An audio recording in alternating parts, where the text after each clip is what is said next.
Bonjour tout le monde, encore une fois, c'est un immense plaisir de vous retrouver. Aujourd'hui, j'avais envie de vous parler du signe du Verseau, puisque nous sommes à la fin du mois de janvier et en 2021, je me suis dit que je parlerais de lien entre l'astro et l'oracle des harmoniques que vous connaissez ou alors que vous ne connaissez pas parce que vous êtes nouveau sur la chaîne. Et dans ce cas-là, bienvenue. Et si vous connaissez depuis des années, merci d'être là, ça fait vraiment plaisir. Je reçois des témoignages, des mails qui sont vraiment tout à fait adorables de votre part. Et je vous en remercie. Et donc, les nouveaux, bienvenue sur la chaîne. L'Oracle des Harmoniques, c'est un jeu que j'ai conçu en 2004 déjà à 17 ans, et qui donne lieu à tout un système d'astro, numéro, tarologie. Voilà, il y a une synthèse. Je vais vous parler du signe du Verseau et des harmoniques, la relation entre ce signe, donc en quelques mots, le Verseau plutôt indépendant, novateur, un signe fixe de l'hiver, qui commence fin janvier, qui se termine à la mi-février. Donc le Verseau a des harmoniques. Alors pour connaître vos harmoniques, vous allez dans le formulaire de calcul du site. C'est gratuit, vous y allez, vous mettez votre date de naissance et vous avez 3 cartes de ce style qui vont apparaître. Ce sont les harmoniques. La première carte, une fois que vous avez mis votre date de naissance, va donner votre harmonique source, qui est l'équivalent d'un signe solaire, on peut dire. La deuxième carte, c'est un ascendant ou harmonique active, c'est l'équivalent de l'ascendant en astrologie. Et il y a une troisième carte qui parle de votre quête de vie, c'est-à-dire ce vers quoi vous tendez, évidemment en fonction de la symbolique de ce système, de cet oracle. Le Verseau dans tout ça, alors, comme il s'agit de numérologie, j'ai regardé, évidemment, il y a longtemps, j'ai regardé les harmoniques des gens qui étaient du signe du Verseau. J'ai regardé tous les signes, mais j'ai rassemblé pour vous, pour cette vidéo aujourd'hui, les natifs du Verseau, et je voulais voir avec vous leurs harmoniques et parfois leur thème complet. Parce qu'un thème complet, c'est pas que les 3. Le thème complet, le thème harmonique complet, c'est 10 harmoniques. Il y a donc un nouveau zodiaque avec 27 signes et 10 harmoniques. Donc les Verseaux peuvent être d'une harmonique ou d'une autre selon le jour où ils naissent.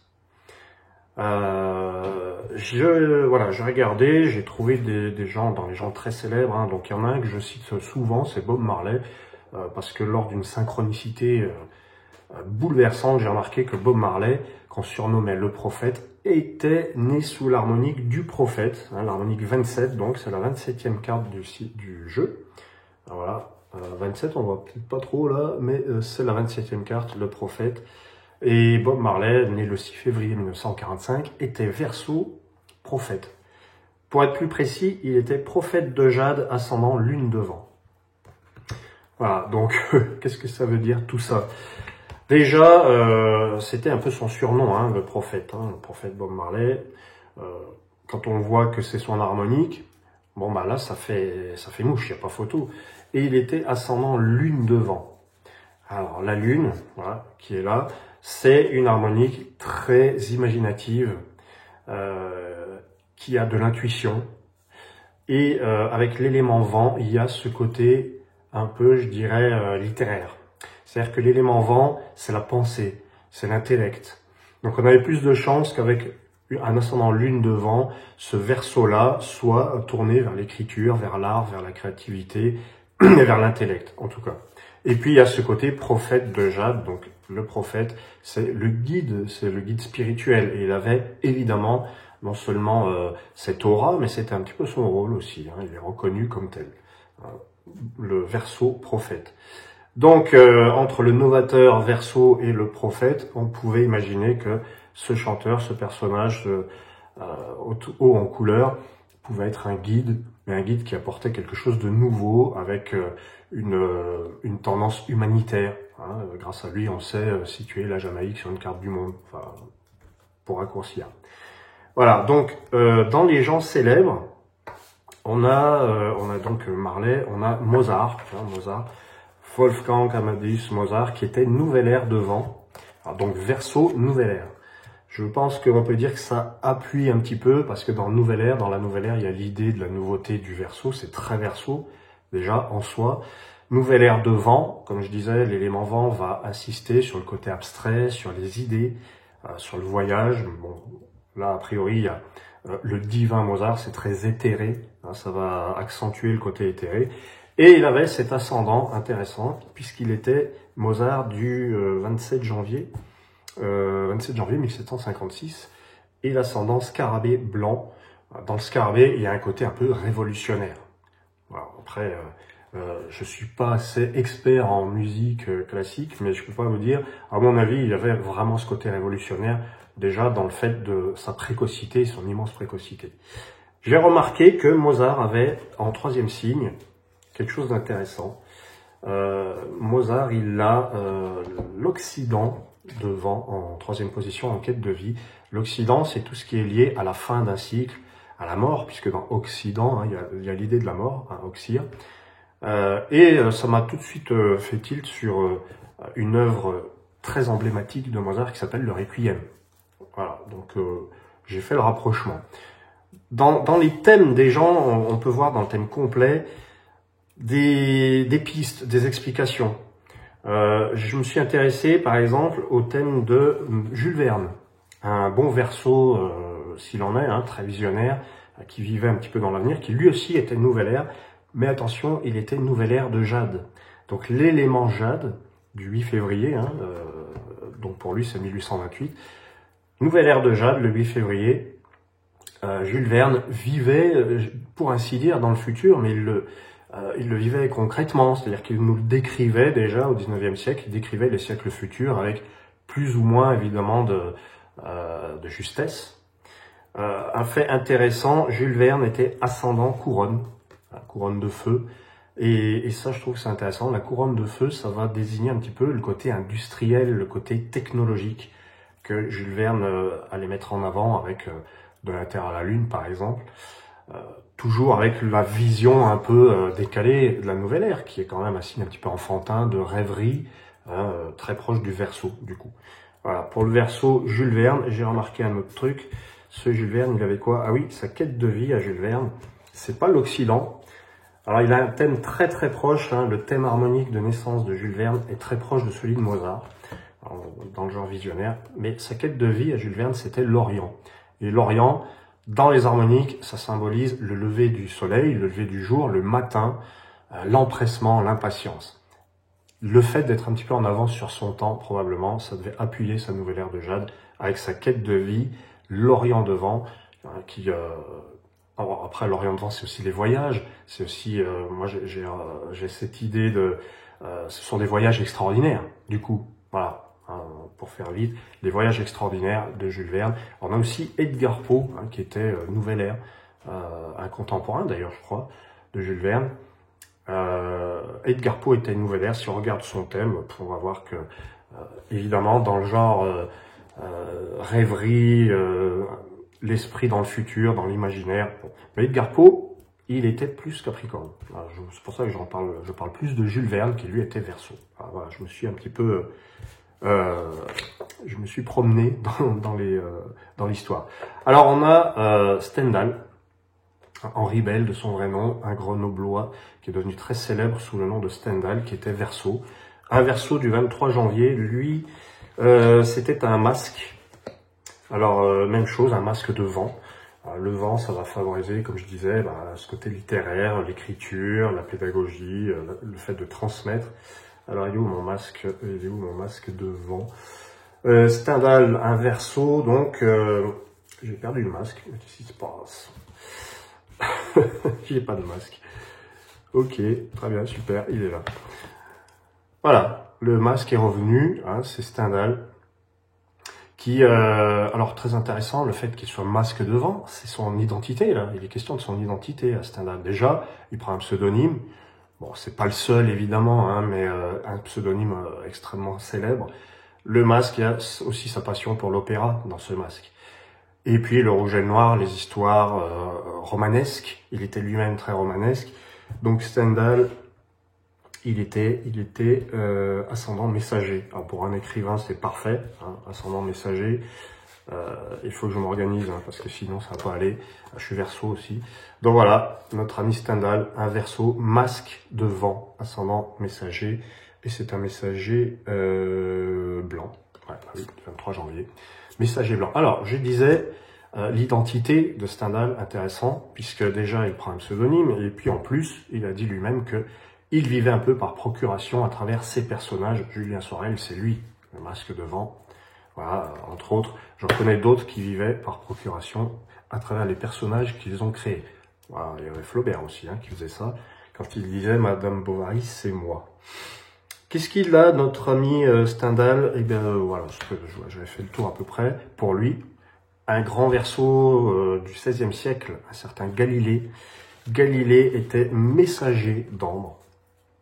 Ça tombe bien parce qu'il a écrit un livre, un traité d'astronomie qui s'appelle « Le messager des étoiles ».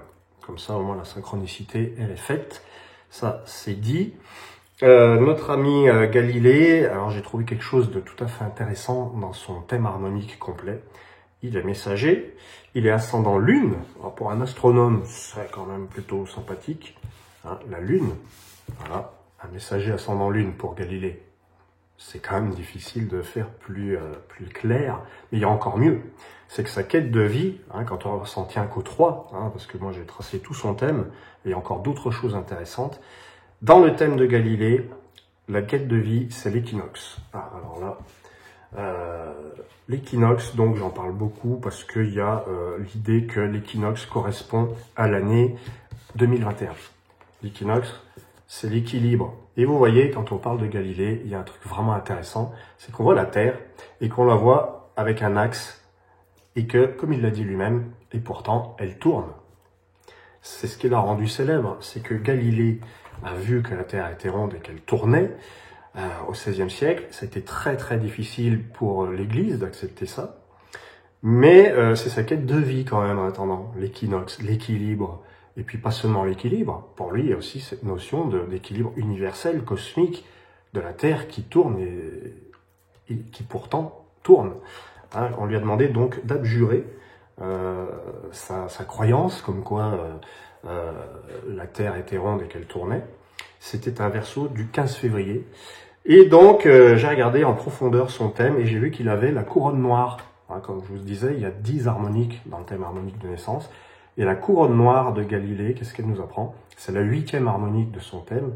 Et quand j'ai lu ce dont il était question, je vous lis sur le tome 2 du Grand Livre des Harmoniques, le signe du contrôle rencontre l'élément de l'invisible et de l'inconnu.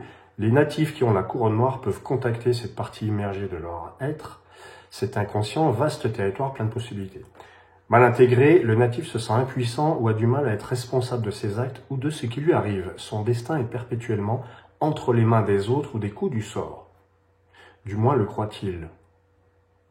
C'est intéressant, bon je ne vais pas vous lire tout le passage, mais la couronne noire nous rappelle que la partie cachée de notre conscience nous oriente à longueur de temps, désigne une grande maîtrise de ces éléments cachés et donc une possibilité d'améliorer son quotidien en cherchant dans les profondeurs.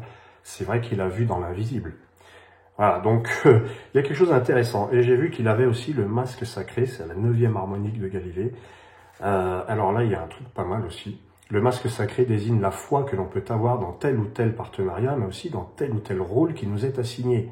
Pour Galilée, il y a quelque chose de fort là-dedans. Bien intégré, le masque sacré connaît son rôle et le pratique avec intégrité. Il lui tient à cœur de s'adapter à l'autre et il le fait bien. Le masque sacré désigne aussi les personnes de confiance qui se font un peu nos anges gardiens, protecteurs, etc. Vous voyez, si on lit les 10 harmoniques du thème de naissance, là je ne prends que des Verseaux aujourd'hui, mais on peut le faire avec tous les signes, on va probablement le faire avec tous les signes, les 12, je vous rassure. Mais voilà, le thème harmonique de naissance de Galilée, messager ascendant lune, je vous montre ça, c'est mon brouillon, messager ascendant lune pour Galilée, je trouve ça très drôle. Alors, je voulais vous parler aussi de Ferrari, tiens, Enzo Ferrari, pourquoi pas, lui, Ferrari, c'est le signe de la couronne. Donc, dans l'idée de la couronne, pour les harmoniques, il y a l'idée du prestige. Enzo Ferrari, c'est quand même un nom prestigieux, mais c'est son ascendant qui m'a fait sourire. Enzo Ferrari, pilote, constructeur, industriel, n'était pas que couronne, il était ascendant roue céleste. Voilà, pour une Ferrari, c'est bien d'avoir la roue céleste, ça va très bien. Donc la couronne et la roue pour Enzo Ferrari. Et il y a quelque chose d'intéressant, c'est que sa troisième carte, la quête de vie, c'est l'arche. Et l'arche, c'est le signe des voyageurs, de ceux qui veulent aller toujours plus loin, plus haut et plus vite, vraisemblablement. Voilà, je vous ai pas sorti l'arche, mais c'est pas grave. Enzo Ferrari, un verso du 18 février 1898. J'ai plein de trucs comme ça, assez rigolos. Pour en revenir à Bob Marley, tiens, j'ai oublié de vous dire un truc. Il y a une harmonique très importante chez Bob Marley, c'est celle de la voix et de la parole, l'oracle, puisque dans son thème complet, on peut voir qu'il a l'oracle arc-en-ciel. L'arc-en-ciel, c'est la communication, et l'oracle est à sa place dans l'arc-en-ciel. Et il a aussi l'oracle de cristal. Voilà, donc on ne peut pas faire plus limpide. Il était question pour lui d'utiliser sa voix et de transmettre quelque chose. Allez, deux derniers exemples. On a Abraham Lincoln, qui était un verso Lincoln du 12 février de 1809. Alors lui, il était empreinte. Voilà. Abraham Lincoln, empreinte, ascendant, équinoxe, et sa quête de vie, la troisième, c'était la couronne. Empreinte arc-en-ciel pour notre ami Lincoln, qui a aboli l'esclavage, un bon verso, qu'il était, défenseur de la liberté. On ne peut pas faire mieux. Et puis, il avait l'empreinte. Étrangement, dans l'empreinte, il y a quand même l'idée d'identité. Étrangement. Et l'identité arc-en-ciel, l'empreinte arc-en-ciel, c'était l'acceptation que toutes les ethnies aient le droit à cette liberté de verso. Voilà, pour le verso empreinte, Lincoln. Mais cette date de naissance, j'ai trouvé ça sur Internet, c'est la même que Darwin, qui est donc un autre verso du 12 février. Darwin, donc empreinte, arc-en-ciel, ascendant, équinoxe, devant, il me semble.